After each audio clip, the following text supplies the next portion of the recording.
everybody, it's your pal JR again, and welcome to Assume I'm an Idiot, the show where we take complicated topics, debone them, fillet them, and serve them up without any of the confusing gristle. I am the idiot. What are you, ignorant? And on this podcast, we'll be exploring everything from silly fun facts that everyone should know to bigger, more grown-up topics like money, nature, science, government, and so much more. Broken down without corporate talk or industry speak, so even a slack-jawed troglodyte like me can understand.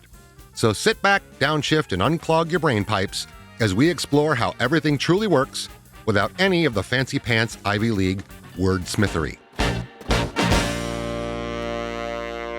Today's topic is one that every politician shouts about, every economist obsessively tracks, and every news anchor pretends we completely understand. But first, it's time for Random Stuff You Should Know. Random stuff you should know. From the world of economics,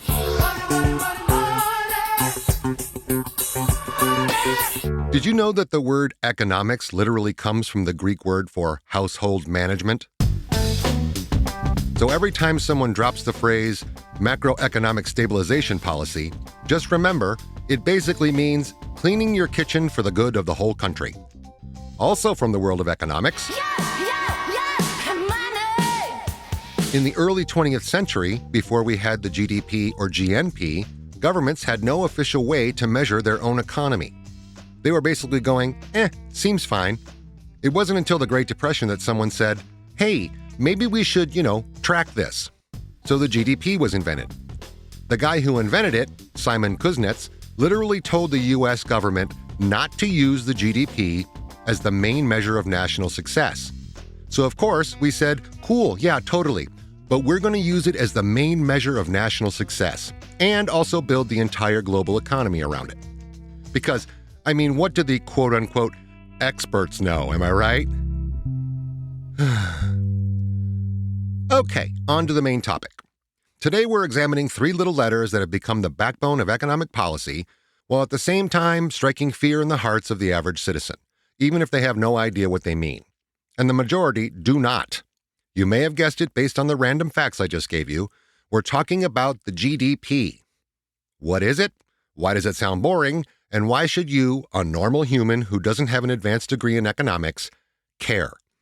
I believe for the most part that the average person who doesn't live in the financial world probably knows 3 to 4 things about the economy, and they're all perceived as bad. Taxes, inflation, interest rates, and maybe they know about the national debt. But most people, myself included, don't know exactly how they work or why they're bad or what they mean to the overall scorecard of the economy. In my case, it was always the ignorance is bliss philosophy. Why should I care? It's not my job and there's nothing I can do about it. Both of those things are true. But as time went on, I started to realize how important it is to have an understanding of how the entire economic machine works. The good, the bad, and the ugly.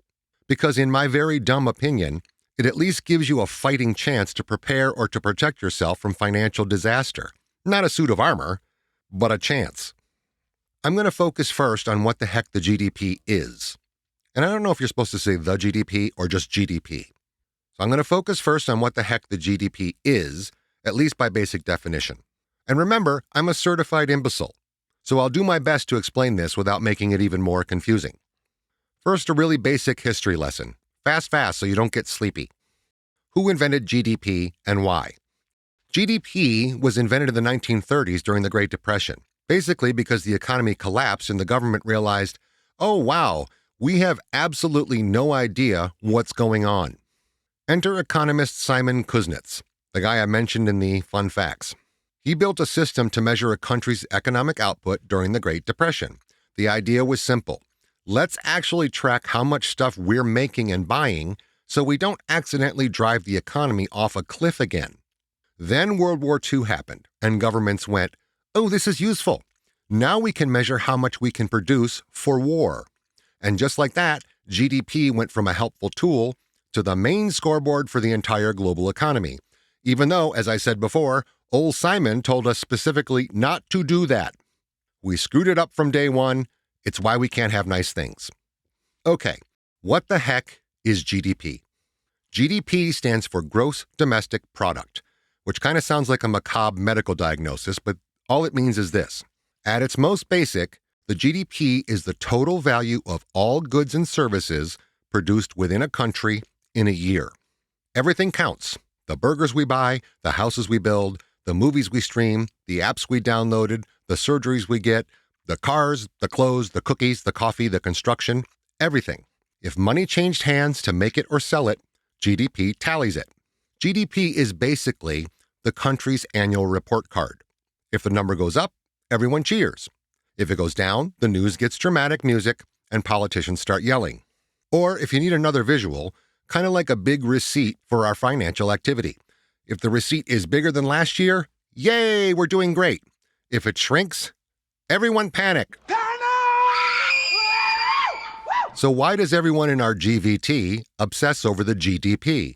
Because GDP tells us whether the economy is expanding, shrinking, or doing that awkward sideways shuffle dance you do at weddings when a song you don't like comes on. It usually means businesses are making more stuff, people are buying more stuff. Our GDP is based on about 70% consumer spending. Unemployment goes down, incomes might rise, the government collects more tax revenue to spend on public services, and so on.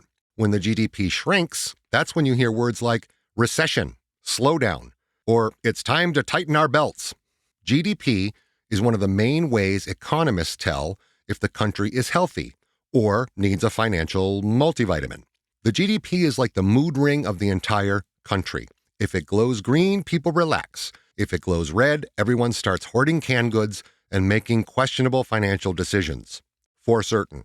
There's also some confusion, on my part at least, between the GDP and another three-letter puzzler, the GNP. I always thought they were the same thing, but they are distinctly different. To understand GDP versus GNP, here's the simplest, idiot-friendly way to think of it. GDP equals where the stuff is made. GNP equals who owns the stuff being made. That's it. That's the whole secret. But let's break it down because every economist insists on making this more complicated than it needs to be. GDP, gross domestic product, is a measure of output no matter who owns the company. If a Japanese car company makes cars in Tennessee, that counts toward the U.S. GDP because the factory is on American soil. If an American company has a clothing factory in Vietnam, that production counts for Vietnam's GDP, not ours. GDP is all about location, location, location. So no matter who owns it, the country it lives in, it's their GDP. GNP, gross national product, is different. Let's flip the logic. GNP counts everything produced by a country's citizens or companies, no matter where in the world the production happens. If an American company builds iPhones in China, that output goes into the US GNP because the company is American-owned. If a French company produces wine in California, they probably wouldn't, that goes into France's GNP, not ours. GNP is all about ownership, not location. So the big buffoon summary is GDP equals stuff being made here, even if it's made by them, and GNP is stuff being made by the US, even if it's made there. You're welcome. That's the whole thing wrapped up like a financial burrito. So it's not incredibly important, but I think it's cool to understand how big economies really are around the world. Okay, let's zoom out. Because numbers like GDP don't mean anything until you compare them with one another. Approximate GDP of major economies, it's a rough scale. The US is about 27 trillion. China is about 17 to 18 trillion. Germany is about 4.5 trillion. Japan is about 4 to 5 trillion. India is about 3.5 to 4 trillion. I would have thought that one would be bigger. The UK is about 3 trillion, and France is also about 3 trillion. Now, let's pause. As I've said many times before, a trillion is such a stupidly large number that most people can't process it. So here's the digestible version. If $1 equals 1 second, $1 trillion equals about 31,000 years. So when we say the economy is $27 trillion, we're basically saying it's so big your brain should just nod politely and move on. And I often do. So just to clarify, why do we even have both the GDP and the GNP? Because they measure different things. As I said, GDP tells you how much is happening inside your borders. like how busy the country is. GNP tells you how much your country's people and companies are producing worldwide, like your nation's global reach, for lack of a better way of describing it. Some countries prefer GNP over GDP. For example, places with huge overseas communities or lots of foreign investment use GNP to show their real economic strength. The U.S. mostly uses GDP because most of our production happens here. Really? I don't think most of our production happens here, but that's what the U.S. claims. Because we claim most of our production happens here, and we like things simple, patriotic, and domestic. So, what counts as GDP and what doesn't? Here's where the GDP gets weird. It does count medical bills, tuition, movies, pizza, legal services, funeral services, everything Amazon has ever shipped, a billion cups of coffee, and so on. It does not count volunteer work, housework, babysitting your own kid, illegal stuff, at least technically, happiness, love, or the value of social media. So if you spend 4 hours cleaning your own house, no GDP. If you hire a cleaning service instead, boom, the economy grows. Interestingly enough, the U.S. Bureau of Economic Analysis, the people who calculate GDP, once admitted that illegal activities like drug sales, smuggling, and certain, let's say, adult services, technically should be counted in GDP in order to get accurate numbers. So America's GDP may be way bigger, but as you might imagine, nobody's willing to fill out the paperwork on certain, let's say, industries. Okay, now we get to the weird part. Why should I care? What does the GDP matter to me? Here's the part most people don't understand. GDP affects your life even if you never ever think about it. Let's start with when the GDP is doing just dandy. Everything's great.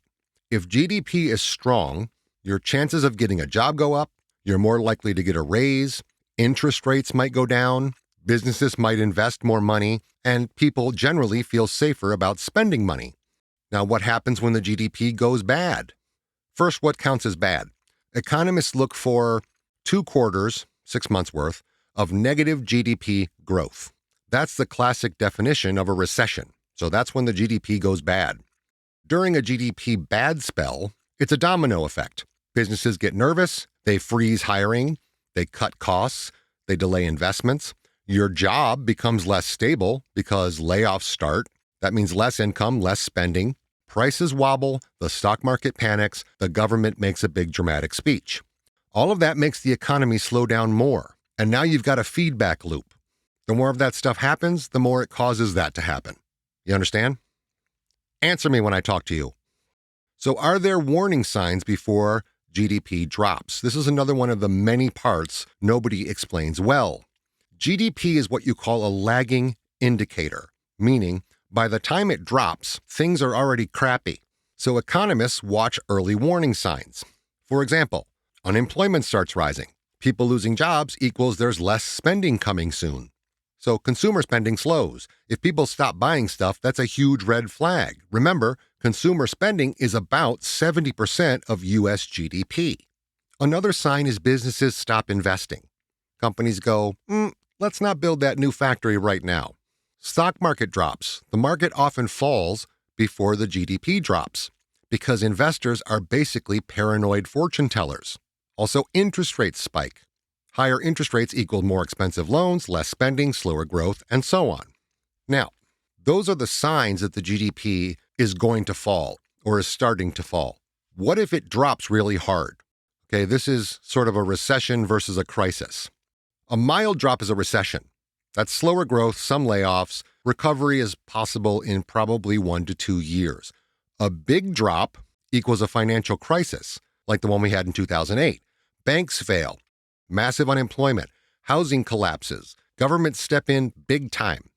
So based on that, the stock market drop in 2008 that caused that recession was also a trigger for the GDP to drop. So you're starting to see how that's all connected. All right, so what do governments do? I said the government steps in big time. What do they do when the GDP drops? They basically hit the big red, oh no button. They lower interest rates to make borrowing cheaper. They print/spend money, right? Stimulus checks, infrastructure spending. They start bailouts, which is super controversial for people. The bailouts help industries survive any collapse. And before we move on, let me step back and dive a little deeper into something I just said. The one that sounds the most suspicious, printing money. Because that phrase alone makes people go, that sounds fake and illegal and like something Monopoly taught us you're not supposed to do. So, is printing money, quote unquote, a fix or a future problem? First, what do I really mean by printing money? They're not literally firing up giant printers and dumping cash into the streets, although that would be fantastic. It's mostly digital. Whatever country it is, their central bank, like the Federal Reserve in the US, basically creates money electronically, uses it to buy assets or inject into the economy, and that increases the total amount of money floating around. And why do they do this?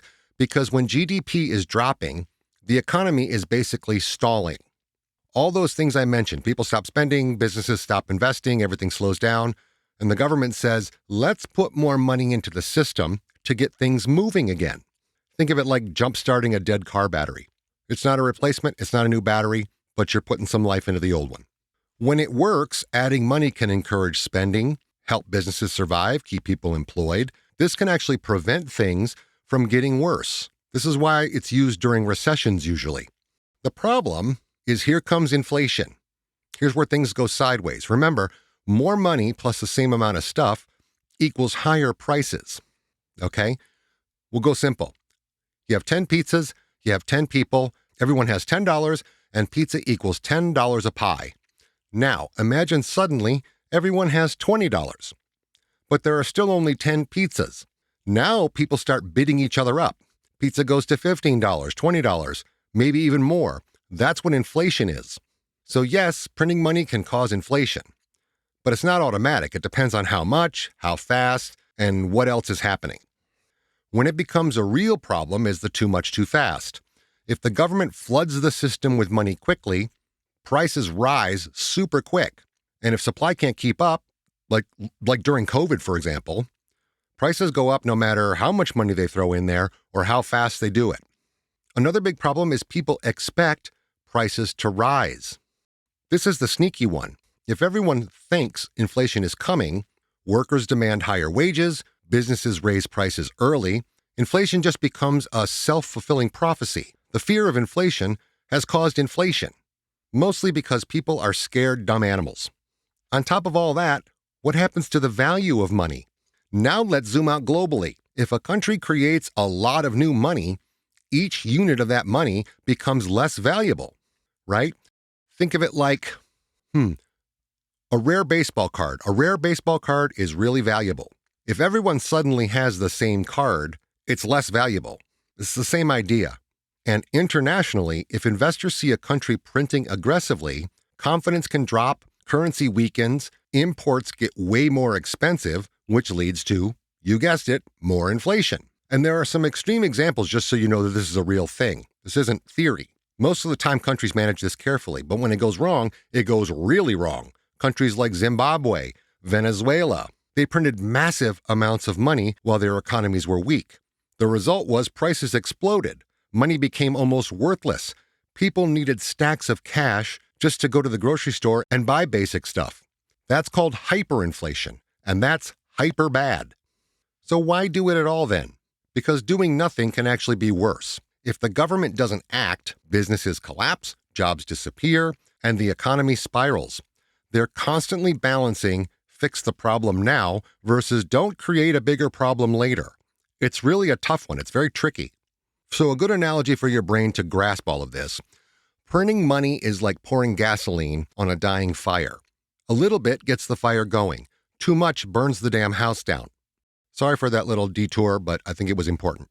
So now we're going to talk about why GDP doesn't tell the full economic story. GDP is kind of like a car speedometer. It tells you how fast you're going, but not if you're driving off a cliff, if the engine is on fire, if a passenger just yacked all over your back seat. In other words, the GDP isn't perfect, far from it. And here's why. The problem with treating GDP as the holy grail of economics is it doesn't measure well-being, right? A country can have huge GDP and still be absolutely miserable. It doesn't measure inequality. 2 billionaires getting richer look the same on paper as 20 million normal people doing okay. And this is bizarre. It counts disasters as quote-unquote good for the economy. Hurricanes, for example, increase GDP because they force reconstruction, which is really very weird logic. It doesn't count unpaid work. Stay-at-home parents contribute trillions of dollars in value. GDP kind of just shrugs. Not interested. It can be manipulated. That's a big one. Countries can fudge numbers to look healthier than they really are.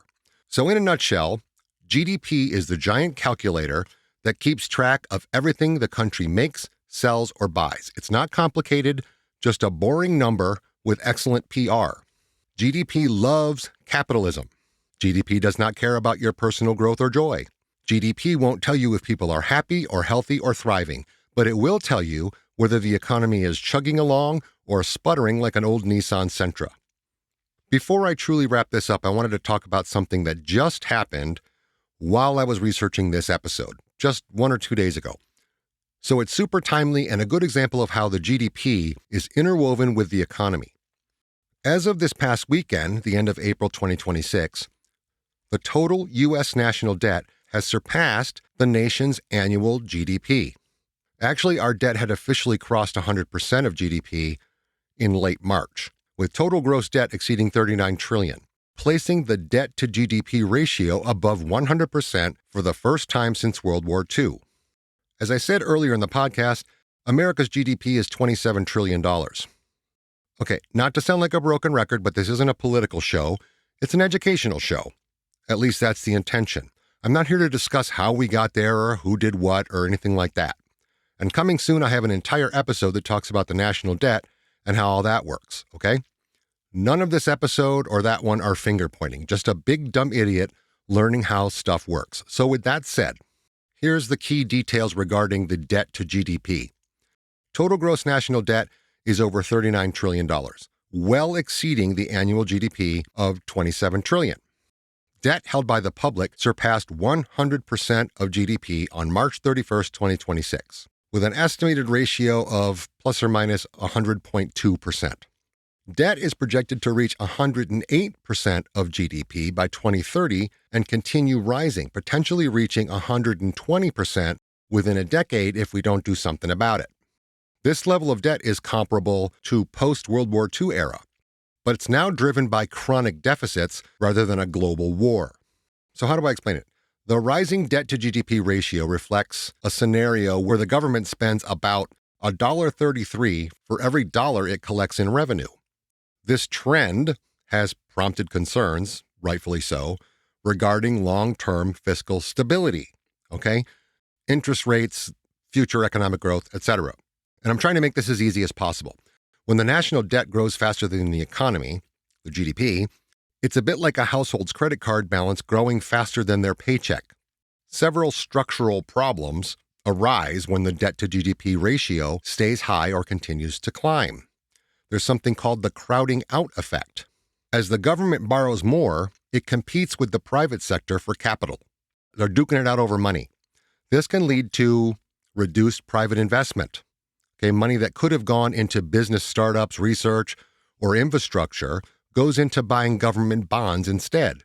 I'm not going to define what bonds are at the moment. I have a whole episode on the stock market. Go check it out. It leads to lower economic growth. Over time, less private investment typically leads to slower gains in productivity and smaller wage increases. It leads to rising interest costs. This is the most immediate pressure. As the debt grows, the government has to pay interest on it. So that starts a budget squeeze. Interest payments start eating the federal budget. Money spent on interest can't be used for education or defense or Social Security or anything else. And that interest climb also leads to vulnerability to rate hikes. Okay?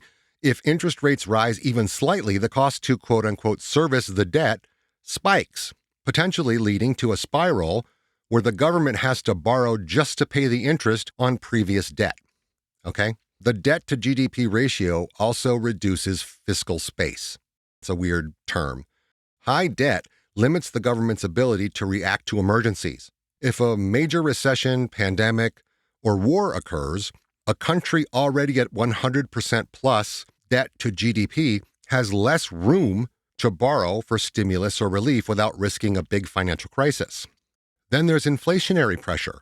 If the debt becomes unmanageable, there's a risk the government might pressure the central bank to keep interest rates artificially low or print more money, like we talked about, to help pay it off. This can lead to high inflation, which diminishes the purchasing power of average citizens. Generational equity, this is a big one. A high debt to GDP ratio effectively shifts the cost of today's government services onto future generations. Those future taxpayers will have to pay for today's spending through higher taxes, reduced services, whatever, usually without receiving the original benefit that the money was intended for. To understand how this specifically impacts your financial outlook or tax strategy, I'd need a little bit more detail, but basically, understanding your exposure will help determine how these macro trends might affect you personally, okay? So for example, are you primarily concerned with how rising interest rates might affect your interest rate for loans or your mortgage? Do you have a significant portion of your financial portfolio in fixed income assets? That's stuff like treasury bonds that could be impacted by inflation. Are you looking to understand how potential tax changes that would be intended to reduce the deficit might impact your specific income bracket? Your tax liability is directly affected by what bracket you're in. So not that there's anything you can really do about it, but it's important to know how the economy works to, let's say, preemptively minimize your risks. Knowledge is power. In this case, the power to protect you and your money. So take a little time to look into this for yourself. Discover how the whole economy works, how everything weaves into one another, how one thing affects the other. If nothing else, it'll just make your brain feel better. You'll get a little dopamine hit. Let's wrap this up. Let's bring this sucker home. Here's the ignoramus summary. GDP equals total economic activity. GNP equals who benefits from it. When GDP grows, life generally gets easier. When GDP shrinks, life generally gets harder. But GDP is not a happiness meter, a fairness meter, for certain, or a how good life is meter. And the why you should care is the GDP affects your job. Strong GDP equals more hiring. A weak GDP equals layoffs. Your paycheck. A growing economy means raises are more likely. Not guaranteed, but more likely. It affects your cost of living, right? GDP influences inflation, interest rates, housing costs. It affects your investments. Markets move based on growth expectations, and the GDP tracks that. And it affects your overall stress level, even if you don't know where that stress is coming from. The GDP is a giant scoreboard for money moving around, and a closely watched gauge of how the economy is generally doing. It doesn't tell you if people are thriving, and it does not care, but it tells you if the engine is running. And if that engine stalls, whether or not you understand or care about the GDP, you're going to feel it. Or put another way, even if you don't follow anything about the economy, everything about the economy follows you. That does it for this time. I appreciate you listening. I really hope I helped you understand at least a little bit of how this all works, or at the very least didn't make it more confusing for you. This just in, from what I understand from Stanley, our Ace IT guy, our permanent email is now up and running. At least for now. Thank the universe, because the temporary one was an absurd mouthful. So, if you want to rant and rave at me about what I got wrong, think I'm an even bigger buffoon than I claim to be, or have a cool topic you want us to explore, drop us a line at our real email, hello@roughtumblemedia.com. That's hello@rufftumblemedia.com. Well, that's just as long and clumsy as the temporary one, Stan. You're welcome. In the next episode, I'm going to give you Stanley's email too, so you can shout at him. I do my best. Join me for another upcoming episode of Assume I'm an Idiot. I'm your pal JR. Who wants granola?